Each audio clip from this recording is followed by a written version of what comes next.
iOS 26 ni umuman qo'ymang degandan keyin juda ham ko'p hype yog'ilishni boshladi menga.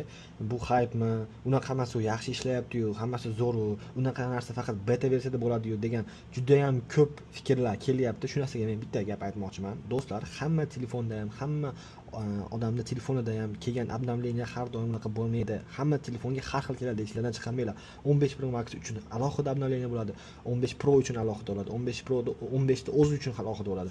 Shuni esingizdan chiqarmanglar. Bu yerda men o'zimni shaxsiy fikrimni bildirdim, chunki men bu narsani o'zimda sinab ko'rganim uchun sizlarga maslahat beryapman. O'zim sinab ko'rmaganimda sizlarga maslahat bermar edim. Chunki men bu iOS 26 ni chiqqanidan beri beta versiyadan beri ishlatib kelaman, ya'ni 3 oydan beri. Qaranglar, mana bitta ofitsial versiyaga o'tishimga ila qaranglar nima bo'lyapti mana. Mana qaranglar. Tirs chiqib ketdi. Bo'ldi, buni to'lolmaysizlar. Buni o'sha yangi obnovleniya kelgandan keyin o'zi to'lanadi. Mana. Bo'ldi. Ko'ryapsizlarmi?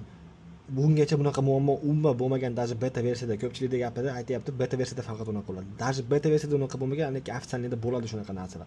Shuning uchun iloji boricha sabr qilib turinglar, keyingi obnovleniyalar chiqishini kutinglar. Rahmat.